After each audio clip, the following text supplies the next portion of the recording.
And now, live from San Antonio, Mike Taylor.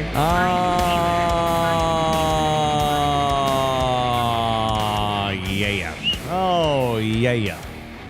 Buenos tardes. Good late morning and early afternoon time to one and all. It is Taylor live, back on time. It was a 3 o'clock one yesterday.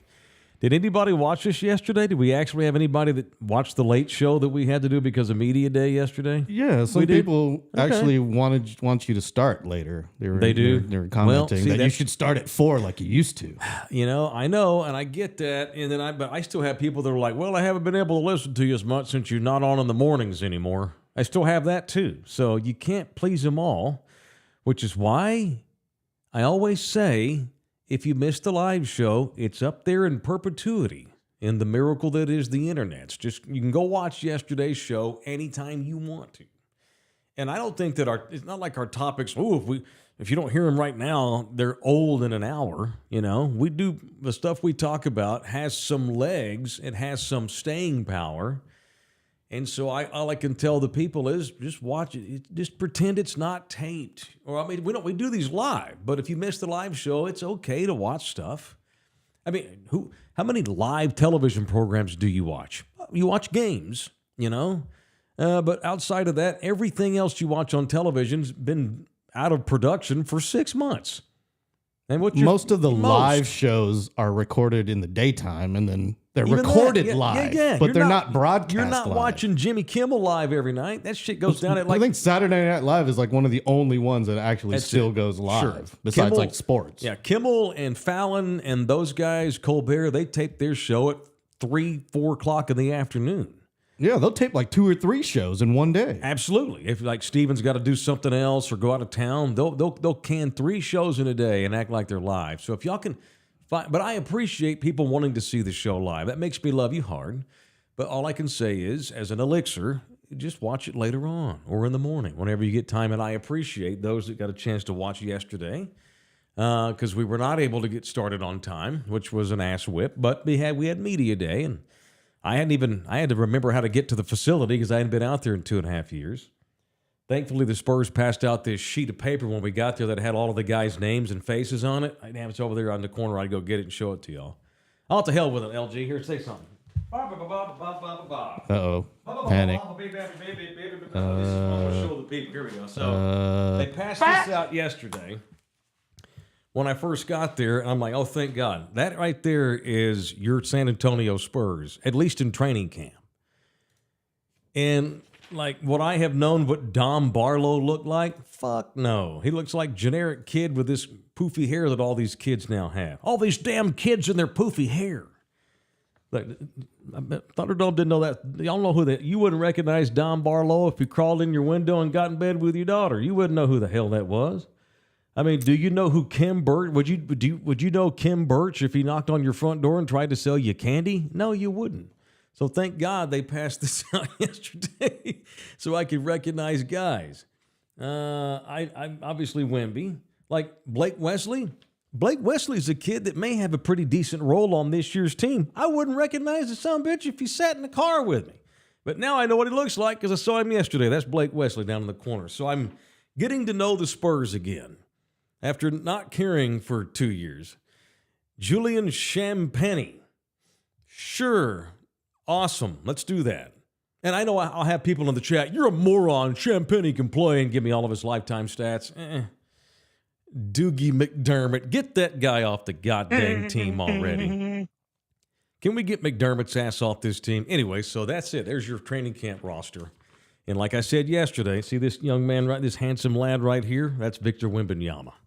And every one of these guys around him better be able to play with Wemby, or they gone. And that includes my man Devin Vassell, who got a contract extension yesterday after Media Day was over. Good for him.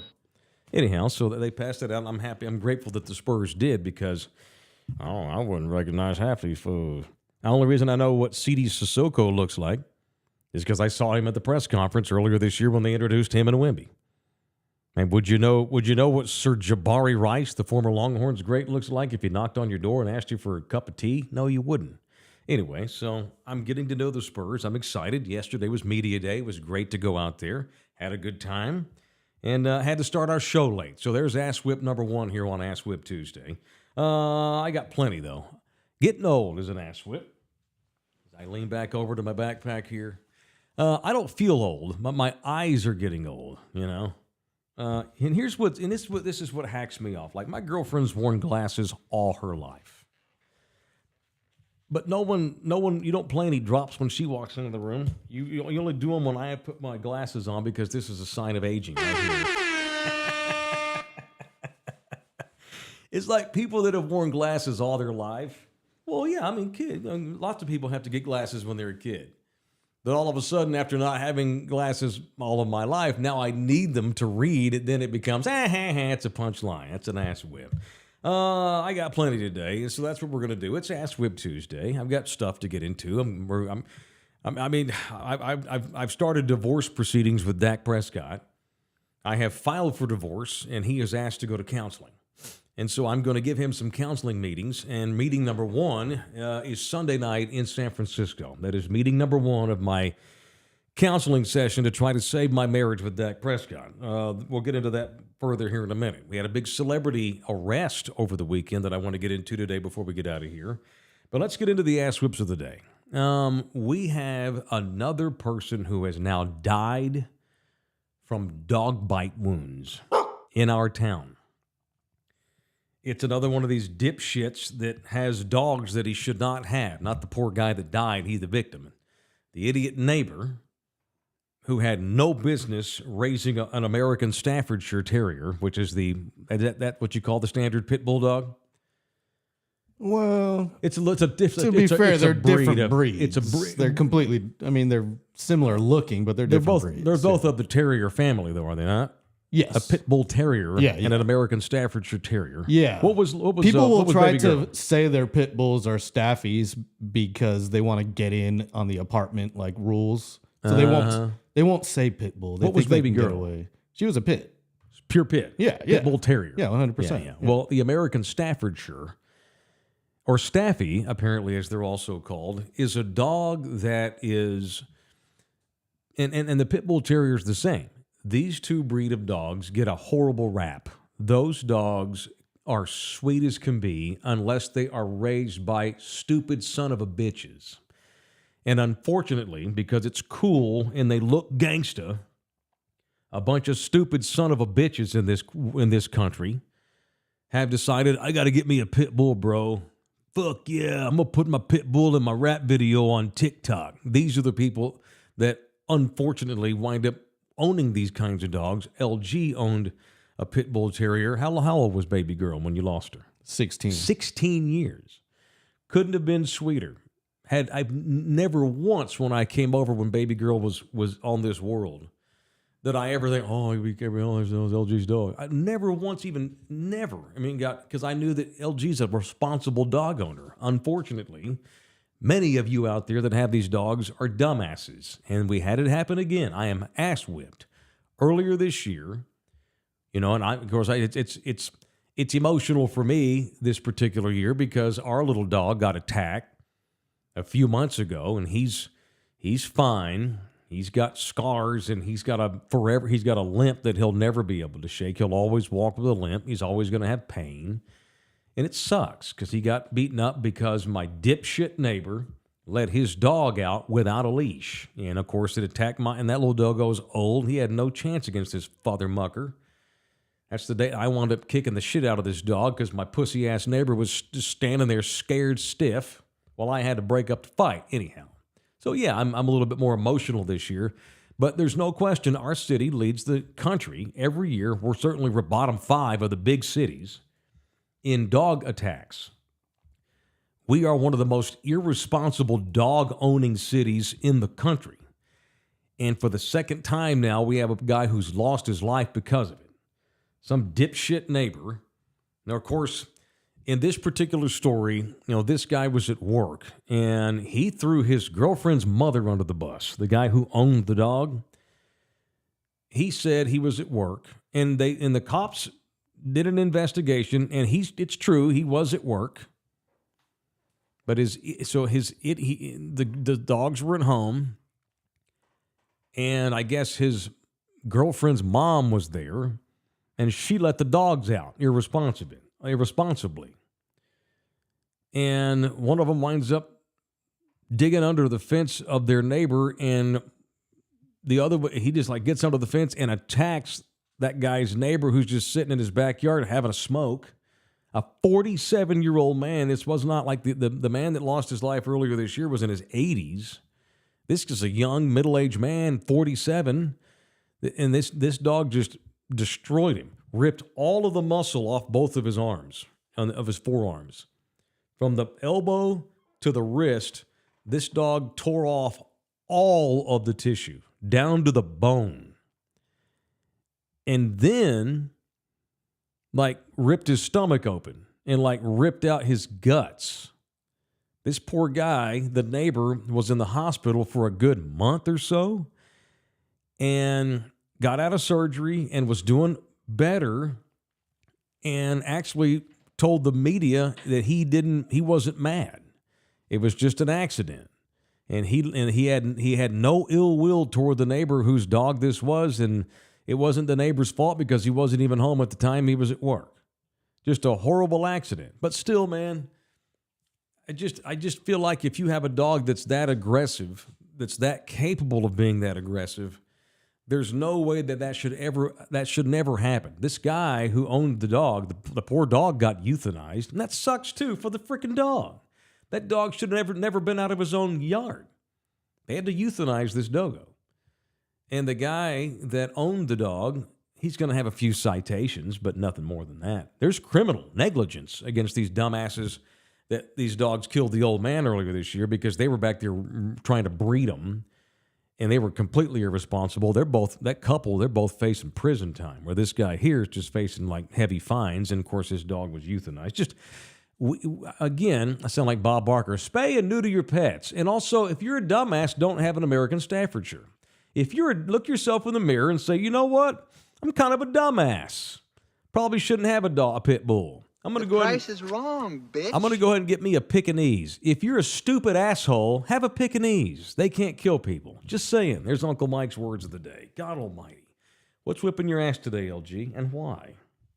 Well, I kind of mentioned it earlier, but the revolving door that is the rental house across the street from where I live. You mentioned to me off the air, yes. So apparently there's either criminals or drug dealers or meth dealers or something. Or the landlord sucks and can't keep a tenant. I bet he owns a Staffordshire Terrier.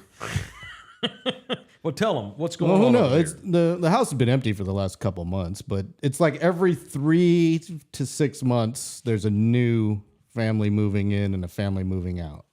And it's just weird. And I've only been here, since 2020. That's weird. So they're families, not like rando dudes. No. Okay. It's always been families with kids, and thank God the last one moved out because their kids were kind of horrible. But it's an ass whip. Like, find a decent tenant or something. Every 6 months. Yeah, it's like nobody wants to renew. There must. You know what it is? It's probably because the landlord just sucks. And most landlords won't give you a 6-month rental lease anyway. They want a year. Unless it's like unless it's some like government housing or military type thing that's going on. I don't know. You know how many, this is off subject kind of, you know how many thugs we have in this town also that own houses simply to run dope, run women, run guns, car parts? How many houses right now as we speak in this city are simply there? And they'll have people living in them. Oh, they were such a friendly couple. I'm shocked. Can't believe that they were running a dope ring. Houses get rented all the time by criminals. I know. I can tell you the address right now to a house in Fort Worth, Texas. There's this guy that he owns. Probably shouldn't. I'm not. He would kill us. He is a known pimp drug dealer. He's from India. What do we get for $10? I don't know why that makes it funny. It just does. But he's not your typical Mexicano and I'm in the cartel. He's not some gangbanger dude that grew up on the mean streets of Fort Worth. He's a dude from India. Chale. And he owns like 7 houses. 6 of them are to run women out of and drugs. And he's been doing it for decades. And for whatever reason, he still does it with impunity. And I have no idea how he gets away with it, but he does. That goes on all over the place. I'm not saying that's what's going on here across the street. So, by the way, if you hear Ellie the dog barking today, it's because she's a little bit distracted by all this shit going on across the street where we do our show. Because, once again, how many new tenants have you seen come and go since you've been living here? I mean, I think like 5. Damn. Honestly. And you've lived here how long? Since 2020. So, yeah. Good Lord. And these moving trucks have been out there the last 2 days. So, they're moving in a lot of shit. This is on the owner of the house, the landlord. It's not that you... This is a him problem. This is not there's something going on over there where he's not taking care of business or he's evicting people. Who knows? He's renting it to God knows who. I don't know who, but I'm sorry, you're dealing with that. Nothing screws up this world like a bunch of fucking people. And so that's what's going on with you across the street over here. Well, people suck. You don't, of course, this is what happens. So you don't, there's no like neighborhood watch here. There's no like neighborhood organization full of Karens that babysit there the actually hood. is There like a union you could, is there an organization? There's an HOA here. Is there a Facebook page where you can bitch all day about there's so many leaves on his yard all the time. I'm sure there is, but I'm not going to join it. Of course not, because It's like that next door app. No. Fuck that app. That thing is an ass whip too. 9 times out of 10, you're just being a man Karen by joining those things. But there is an old man that like drives around in like a fake police car that says like neighborhood watch. Oh my God. He's driving like 5 miles per hour up and down. I think it's just he has nothing better to do and like he's not going to do anything. It's of course call not. the cops. Oh my God. You should egg his car next time it I think it drives says by. citizen on patrol is what it says on the side of his Crown 1993 Crown Vic. It's Brad Mahar from Salvation Army calling me while I'm on the air. Doesn't he know you're working? Hey, do you not know I do a show at 10 o'clock every day, dude? Yeah, let me call you back. Okay, bye. Don't drop an S-bomb, Brad. You work for the Salvation Army. Anywho, no, man, it's one thing to be a man Karen and be the guy who drives the car. But it's another thing when you have someone who's literally switching tenants every 6 months. That's weird. That's shady. But I don't know what you can do about it. Surely move. What I can do is move. Where's That's our big about it. bad neighborhood watch guy in the car? Have you What are not they gonna noticed do? you got There's thugs? That's not illegal to have tenants I know, coming it in and just out. seems but weird. It's a meeting. I wonder if it's like maybe he's doing like extended stay Airbnb or some crap like that. Short term, like corporate rental. Mm-hmm. Yeah. Oh, that reminds me. Holy shit! I need to make a note of my phone. You got to pay rent. No, I paid rent already. I need to find a place to stay Saturday night. Crap. Uh-oh. I need an Airbnb. You in the doghouse? Huh? You in the doghouse? No. Oh, okay. Nina's going with me. We're going Saturday morning. We're going to drive up to my birth town, Fort Worth. We're going to go see the Professional Bull Riders Series Championships at Fort Worth, Texas, at that Dickies Arena that I saw Pearl Jam in. So it's going to be at Dickies Arena. We're going to go watch the bull riding again. We didn't get to go this year in Austin. I remember I took you and Puma and Steph last year to see the Bulls in Austin. I was in Hawaii in the hellscape this year when they came through Austin. I didn't want to miss them, so we're going to go up to Fort Worth. Give me a chance to see my pops. I'm an uncle again. Shout out to my truck driving brother, Matt. My brother, Matt Taylor. You can find him on Twitter. He is at Taylor Trucks. That's his Twitter handle. Had his first child with him and he got a Mexican wife. They just had the baby, and they named him Micah. I don't think it's after Micah Parsons. Well, maybe 10% of that, but I have a new nephew named Micah who just was born this past week. And it's funny because my brother's blue-eyed, skin as white as this coffee cup, and blonde hair, and sent me a picture of Micah, and he said he's going to look like you when he gets older because he's got his mama's tone.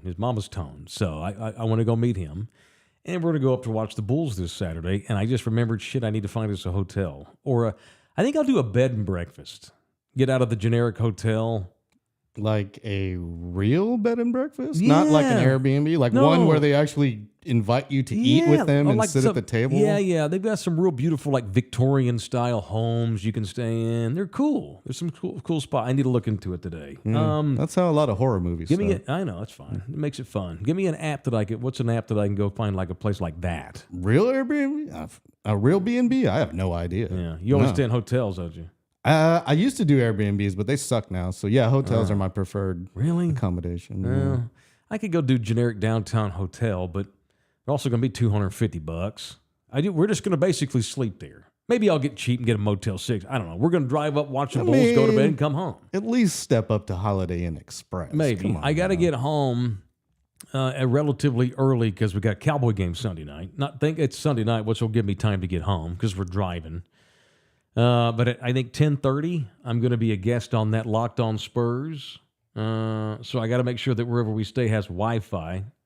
Because on Sunday morning at 10:30, I'm going to do that show. And then when that's over, we're going to get in the car and drive home.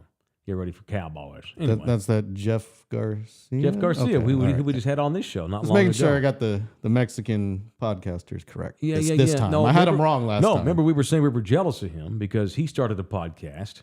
Tegna bought his podcast and put him on that Locked On Spurs. And Tegna owns Ken's 5, yes? Correct, okay. Yes. And so he does his show out of Ken's studio, I believe. I think mostly a lot. That's kick-ass. That is kick-ass. Be cool if we had a nice... He also covers the 2K tournament, speaking of the NBA 2K tournaments. Uh-huh. Yeah. Might want to need to call him and ask about Wembanyama's rating. That's between you two. I think we're going to talk about real basketball on Sunday when he hits me up. Okay, so that's it. That's all I wanted to say about that. It's Ask Whip Tuesday, brought to you in part by Live Oak Vodka, the official vodka of Mike Taylor Live. Remarkably clean with soft expressions of whetstone and rainwater, light whispers of Douglas fir and American oak are distinct and enjoyable and very subtle. It is Live Oak Vodka at Coastal Bend Distilling in Beeville, Texas. They got a 91 score last year in the Ultimate Spirits Challenge Championship of 2K22. And it's coincidental that they're really, really good and got a really high score, and they happen to be our vodka because I don't drink shit. I drink good booze when I drink booze, and Live Oak's my vodka of choice. It is the official vodka of our thing. It is Live Oak vodka. All right. Let's talk about my boy Devin Vassell. I mentioned him a second ago. Spurs. I have made no secrets in the last couple of years since they drafted Vassell that he was a guy that I thought could be something for the Spurs. Okay, I'm half kidding. I knew I could have told you half this roster. I could not just Wemby. But I mean, of the rare times I've actually watched our beloved Spurs in the last couple of seasons, I have really taken a shine to Devin Vassell. And I have a theory, and I don't want the Spurs to get mad at me, but it's just my opinion. I think that they fudged his knee injury last year. Now, did he have a knee injury? Yes, he did. It was legit. I'm not saying he did not.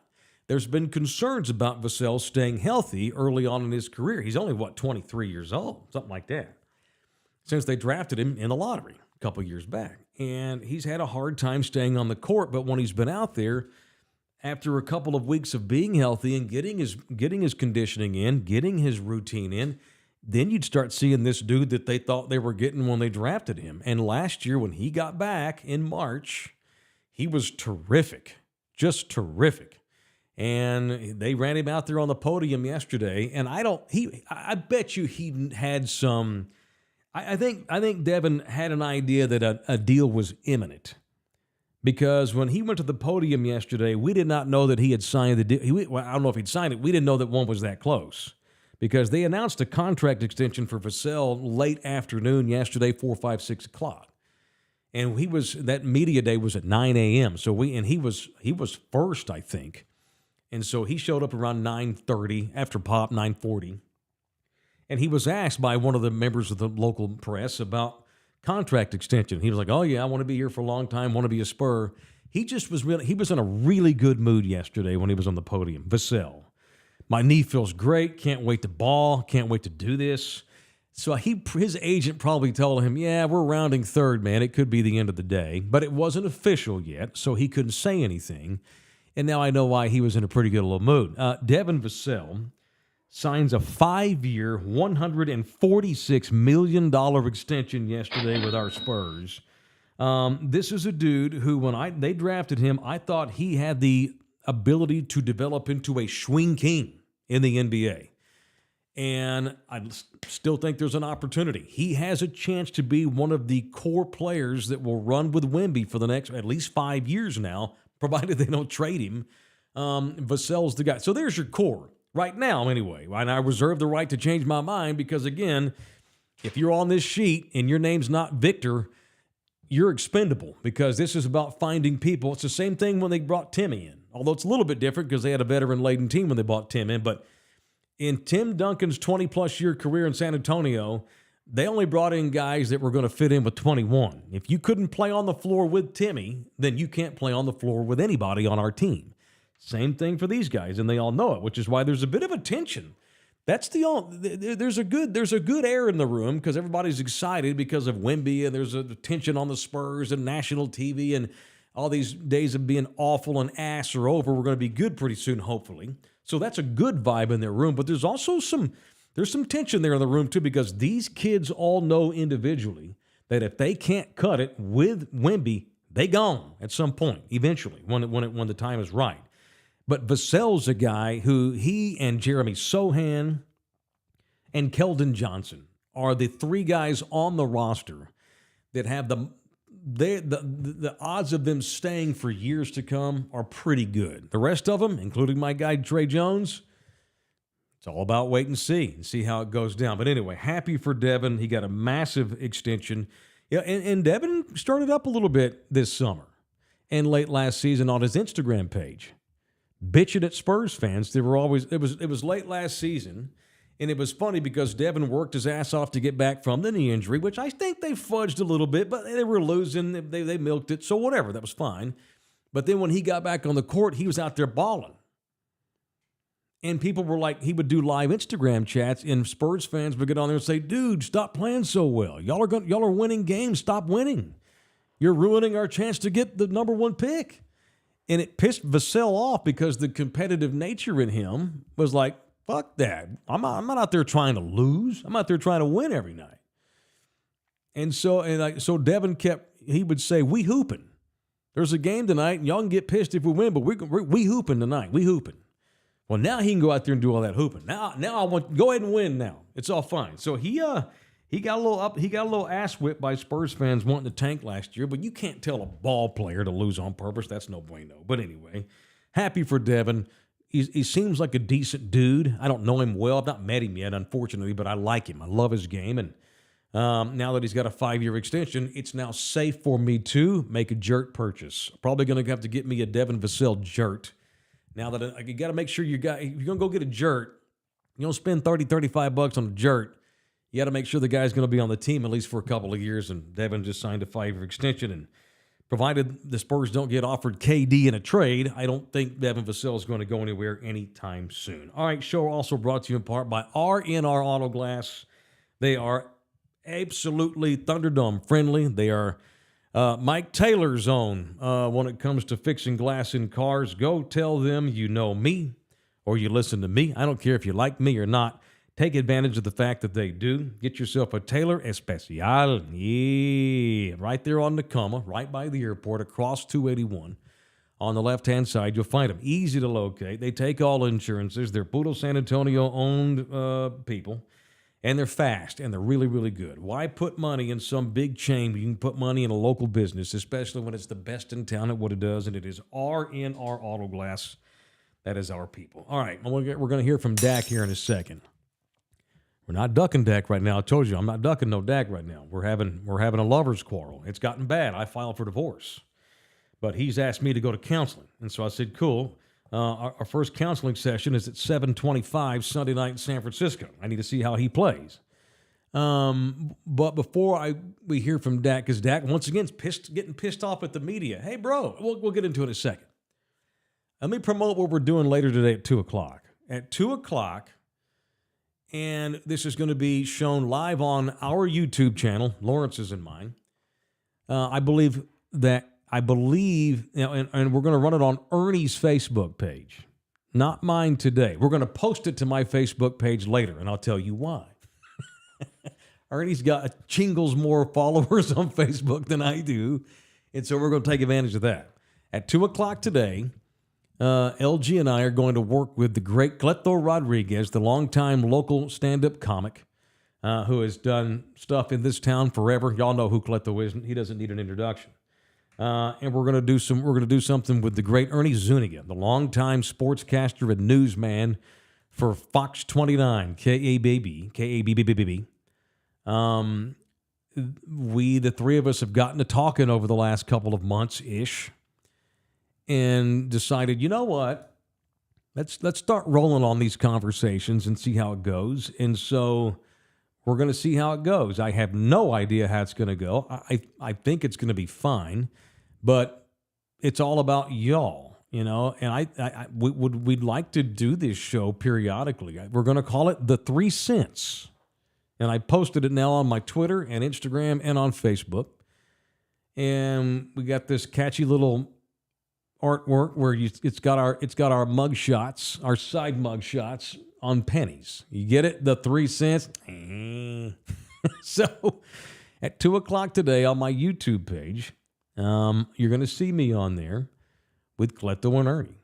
And we're going to sit down. We're going to have a beer or whatever. We're going to go to a local establishment. I'm not sure if I'm supposed to promote where it is yet. I don't think I'm supposed. I haven't heard either way, so I'm not going to do it.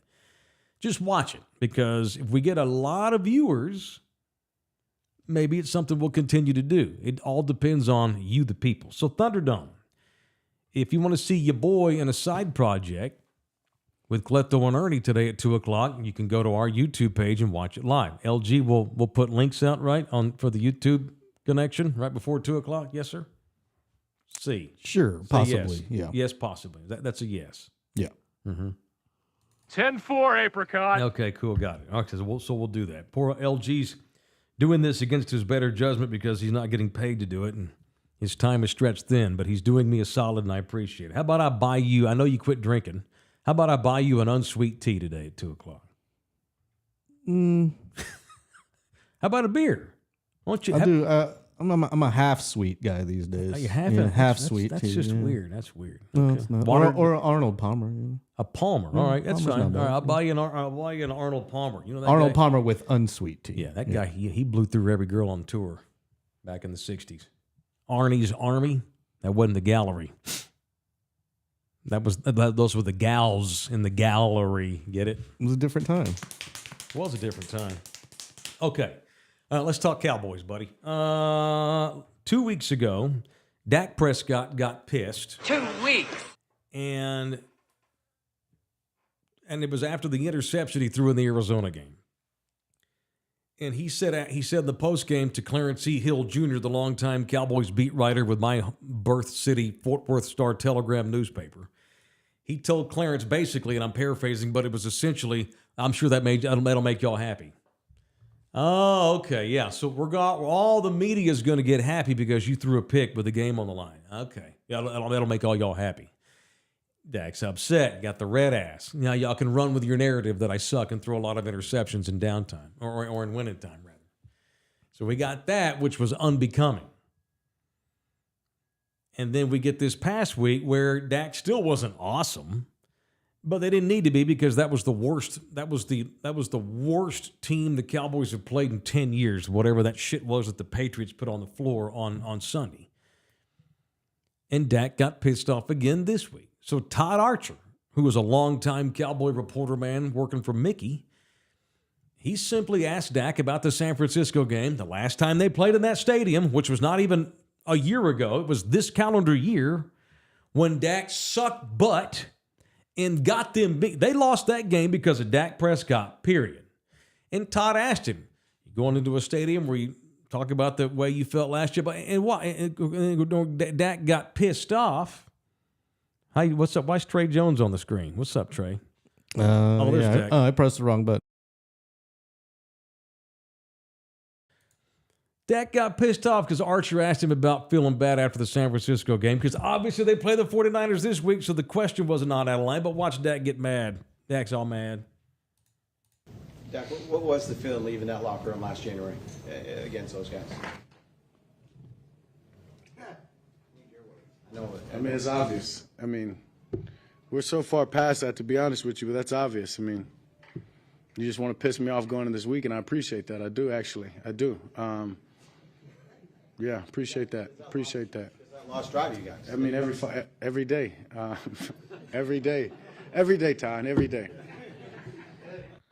Boy, Dak looks like he wants to kick his ass.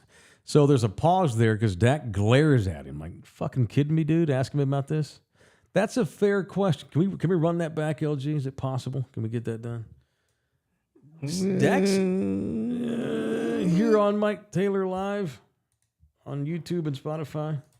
Dak, what was the feeling leaving that locker room last January against those guys? Staring at him. I mean, it's obvious. I mean, we're so far past that, to be honest with you, but that's obvious. I mean, you just want to piss me off going into this week, and I appreciate that. I do, actually. I do. Yeah, appreciate that. Appreciate that. That lost drive, you guys. I mean, every day. Every day. Every day, Ty, every day.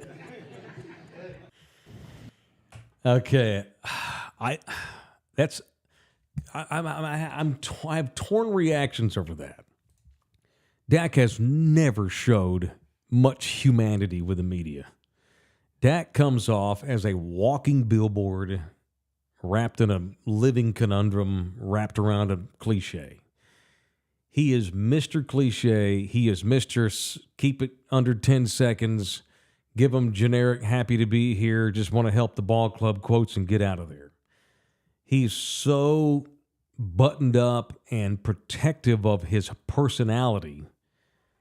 And I don't love that because I like guys that do open up. I don't know what to make of Dak getting mad the last 2 weeks at the media.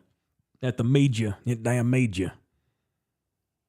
Part of me is like, well, fuck you, dude. Okay, clearly it's getting to you. Where now you're reaching out and you're blasting reporters for asking legit questions. You are going to San Francisco this week. The last time you played there, you sucked and lost the game. And he's pissed off because he got asked about it. And that's fine. Okay, cool. But the other part of me is like, wow, okay. I want to see Dak get pissed. Show me that your blood runs hot in your body on occasion. And it's good. And okay, so you're all motivated from Todd Archer. I guess Todd will get a thank you card in the mail Monday when you go out there and hang 35 on the mighty 49ers on Sunday night. Right, Dak? Since you're so motivated now. You can get mad at the reporters all you want. The facts are you led the league in interceptions, having missed 5 games and still led the league in interceptions. You're the one that lost the playoff game. You did. Nobody else did. You did. You couldn't get the ball down the field. You couldn't put the ball in the end zone. It was your fault the Cowboys got beat, period. I have now filed for divorce against Dak Prescott. I'll always cherish our relationship, but relationships die, and mine's dying. And he asked me not to get divorced. He refused to sign the papers and asked for counseling. Cool. We're going to go to counseling. So we're going to go to, I've given Dak this season to go to counseling. Me and him. And it's every time he steps foot on the football field, that's a counseling session. Prove me wrong. Prove to me that you're not a 30-year-old guy who's been hurt a lot, whose body is starting to go and give way to age.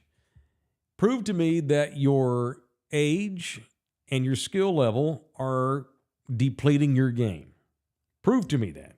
As a guy who defended you for years, and I'll never go back on that, I was not wrong. He was so much better than so many of you will ever give him credit for the first 6-7 years he played for the Cowboys. But last year, can't defend that. And these first 4 games, and I know that they're 3-1, but that he's 3-1, Mike, and he's only thrown 1 interception. If you just want to go on box scores, cool, go right ahead. But if you've watched these games, all 4 of them, as we have, you'll know that he's not as good. And he's just kind of a guy out there right now. He is not elite. Is he still in the second tier of quarterbacks? Okay, cool. But where 2 years ago, when he was an MVP candidate, he was at the top of that second tier of quarterbacks. Now he's toward the bottom of that second tier. How many guys are in that second tier? I don't know. How many guys are in the first tier? 4, 5, maybe there's 7, 8 in that second tier, and Dak's closer to the 12th or 13th best quarterback right now in the NFL than he is 6 or 7. And he can get mad all he wants. If you are still a guy who is capable of being elite, at least on occasion, then don't be getting pissed off after you whip the sorry-ass Patriots. Go out here and hang 28 points on San Francisco. I don't even care if they win. You play well individually Sunday night in San Francisco. Look like a baller. Don't get outplayed by 5'9" Brock fucking Purdy. Go play good ball Sunday night. Again, it's not even about them winning the game. I just want to see Dak play better. I just don't believe that he can anymore. I think the Dak we've seen in this first 4 months of the season is the Dak that we're all going to have to live with until he's no longer the Cowboys quarterback, period. All right, show brought to you in part by San Antonio City Soccer Club, the official soccer club of us. If you are interested in helping us help this league, I invite you to reserve a date that we still need to get. I keep teasing the fact that we're going to have a game out there, and we will at some point where we're all going to go out there and watch a game at Thunderdome Field at San Antonio City Soccer Fields, up near Bergheim, up off Speck Road, far north side. That is where you will find San Antonio City Soccer Club. That's certainly a section of fields. They're all over the city, but that's the ones we go to the most.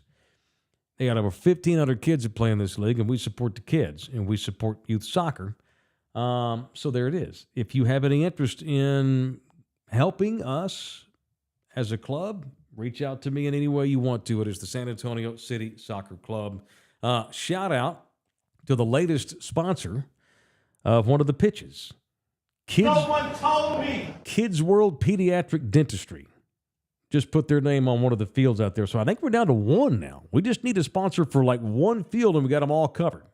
So thank you to the Kids World Pediatric Dentistry, who has, it's only $1,000 to sponsor a field. You get your name on the field and all this kind of thing, get tons of love from us. And it's for a year. So that's a pretty good deal. There's not many sponsorships that are good for a year that are only $1,000. And shout out to Kids World Pediatric Dentistry, putting their name on one of our fields. Okay. I have a new gadget here in the room. What happens if what is this? What happens if I press this? Whatever you do, don't press that button. Does your neighbor's house explode? Something terrible will happen. This is for those that are listening and not watching, there is a new contraption here in the studio, and you made the decision to put it right next to me. I'm going to have to touch it, Yeah. And it's nice and shiny and red, too. Yeah, it's got "do not press" written all over it, doesn't it? Sure, which is why it's all I want to do to pull out my wiener and press it with my penis. That's how bad I want to push this red button. So what happens if I push this red button? Oh, that's what happens. I just pushed it and I stopped hearing myself. Interesting. We have a cough button now. Yeah, you got so a if cough I have button. to cough, it goes away. Yeah, but if my mic's open, you still hear it in the background. So. Yeah, they heard that. Here's the thing: our room was small. It's cool that I have a cough button, but they can still hear me. LG. Only if my mic's open. Okay. If I turn my mic on, they can't. Well, what if I need to press the cough button in order to tell you something I don't want Thunderdome to hear? As long as my mic's off, you can do it. We need another sign. We need like a hand signal to say both mics off because they got to say something that I don't want Thunderdome to hear. See what I'm saying? Like that. Yeah. That's not going to happen. I got to scratch my ass, LG. Hang on for a second. How did they kill JFK again? You can thank the one and only Carl Schoening from SHN Sports for that little device there. He just gave it to us? Yeah, How about that? it's a gift from Shonen. I saw his daddy yesterday. We caught up. His daddy's lost weight. He looks great. Have you seen Bill in person? I haven't, but I've years? seen that he's like jamming out and playing in a bunch of places. Yeah, like they musically. sold out. He sold out a coffee house the other day playing his jams. Yeah, But he shout out to the great Bill looks Shonen. great. He's aging well, the old man Bill. But his son Carl, friend of the show, has donated us a Mute Mate 2x2 output mic Copal. Copal. Okay. Uh, Maybe it was like Ted Koppel. I'm going to go with Koppel. Koppel. So we've got a 2024 Mute Mate 2x2 Koppel cough button in here, provided by Carl Schoening, the official provider of our cough button. How about that? That's kick-ass. That's what makes this show fun to do, even though we're never going to make any real money doing it. It's a folksy show. It's a local show through and through. I mean, we got dudes donating this. I mean, look, my stream deck is brought to you by Hal and Shannon, the Thunderdomers. Not a company, just people. All my drops. How about that? So cool. Junior, second base. I want me some glory hole. So great. Okay. My bad. Okay, I'll take it away from you if Don't you do abuse that. it. Yeah. I won't. I was just making a sports point about how much I appreciate Thunderdome and all the help they give this show. All right.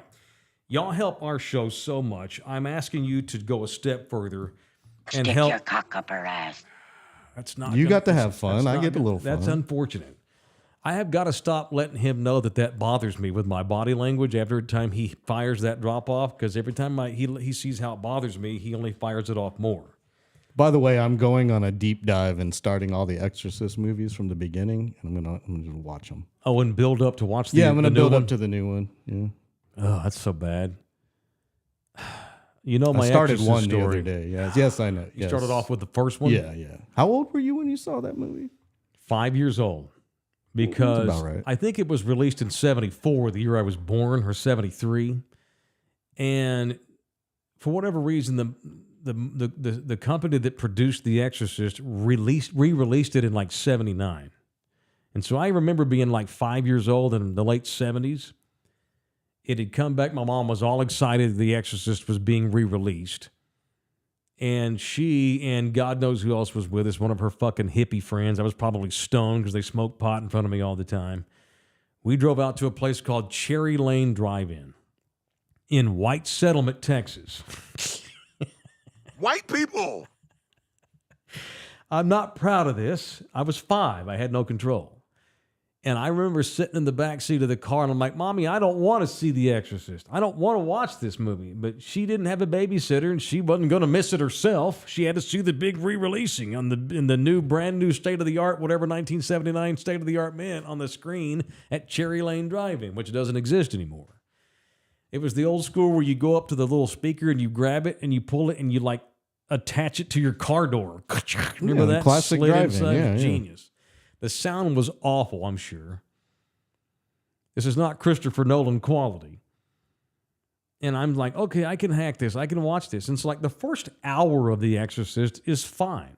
Yeah, he's like doing the he's digging in the freaking archaeological site in Iran. there's And it's like it's a lot of buildup till something actually happens. And I honestly think that's what makes it even scarier, because there's so much buildup, and it crescendos to this point that you don't see coming if you don't know. You have no idea what's coming. Oh like, my you're God. like, where's this movie going? Right. What the? And all of a sudden it's like, holy shit.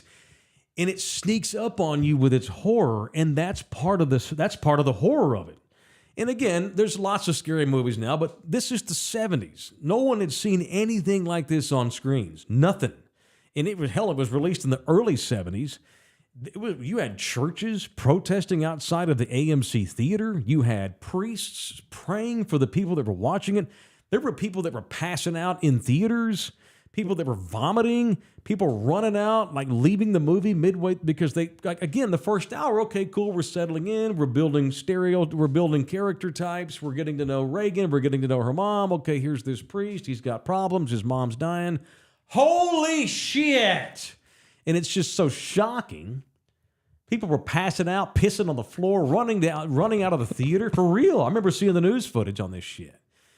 And then they re-release it, so my mom was so stoked, of course.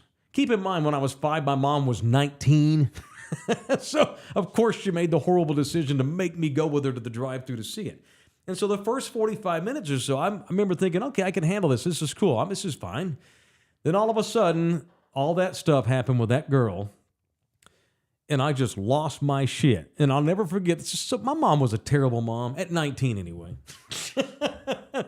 I remember spending a good hour on my belly, face down in the back seat of my mom's car, with my hands over my face. And I was like, and I would like I had my eyes closed, buried my face in the seat. But you had to peek, right? You had to peek every now and then. Yeah, then I took my fingers and I would stick them in my ears. You know, this movie won the Oscar for Best Sound. The sound design, dude, I just watched like the first hour, what you're just talking about. The sound design of movies from back then, it's a lost art today. It's great. I had to stick my fingers in my ear holes with my eyes solidly shut in the back of the car for at least an hour so this 19-year-old mother of mine could enjoy The Exorcist. And I think it was that movie haunted me. I'm fine now, but for 30 years that movie haunted me. Just to hear tubular bells being played randomly it would creep my ass out, where I would like leave the light on when I went to bed at night. It was so bad. It really fucked me up. And one of the things that messed me up was this is a movie based on religion. And when I was a kid, anything biblical freaked me out. Not Freddy Krueger, not Jason Voorhees, none of that stuff. That was all. I could fight through those and it was entertaining. Anything that was biblical, that was based on scripture, that is what really messed with young Taylor as a boy when it came to horror movies. And that one it was the apex of all that shit. You know, the sound of it, the biblical nature of it, the fact that I was way too young to be watching it. So it haunted me. Like The Omen, stuff like that. The Omen creeped big time. Yeah. Warlock. Big time. The Omen creeped me out. Yeah, the soundtrack to The Omen, even to this day, gives me the heebie-jeebies. So you've decided to watch. Now, see, here's the thing. The Exorcist, the original, is great, but I'm assuming the sequels are all shit until this new one looks pretty good. Yeah, I mean, who knows? All right. It looks like it's back to its roots, but I actually heard part 3. I don't remember anything about it, but I heard it was decent. Really? Yeah. Okay, well. And I think that, who was the actress that played Reagan? Her name escapes me, but she was in part 2, I think, as well. No one else was. Like the great Ellen Burstyn was not in part 2. Did William Friedkin did he write the book for the second one? Who was it? I have no idea. Yeah. Well, see, I mean, I think it was William Friedkin. He wrote the screenplay, I believe. There were two guys there was the head writer and then the author of the book. William Friedkin and I can't think of the other guy's name, but anyway, I don't think they were involved in since sequels, but that original, man, so have you watched the original yet? I just started it the other day. Oh, but you didn't finish? No. I never can finish movies all the way through. So weird at home. how you do that. I just watch them in pieces. That's a weird thing about me. This is my fault. Like I can watch television series over the course of 6 years. But if I start a movie, I hate having to not finish it. I got to watch it all.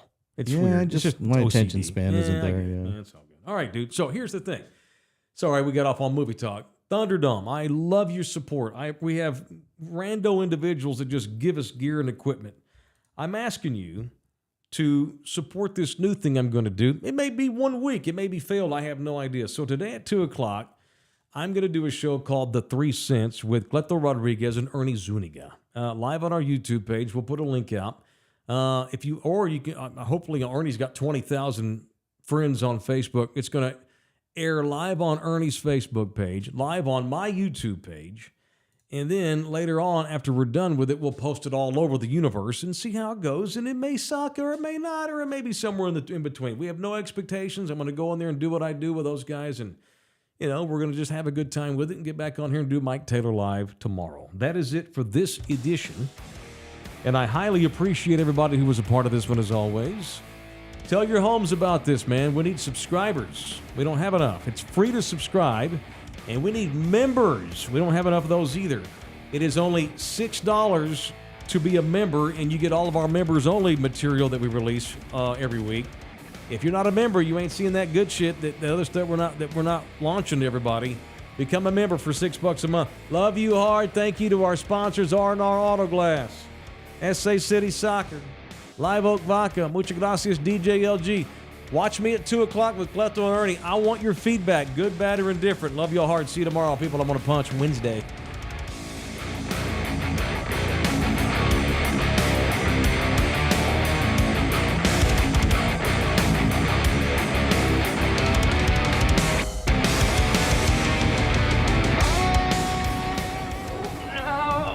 Come back, you puppy! This program was made possible by contributions from viewers and listeners like you. Thank you. Is this a 5 o'clock free crack giveaway? This is a Bronx-bound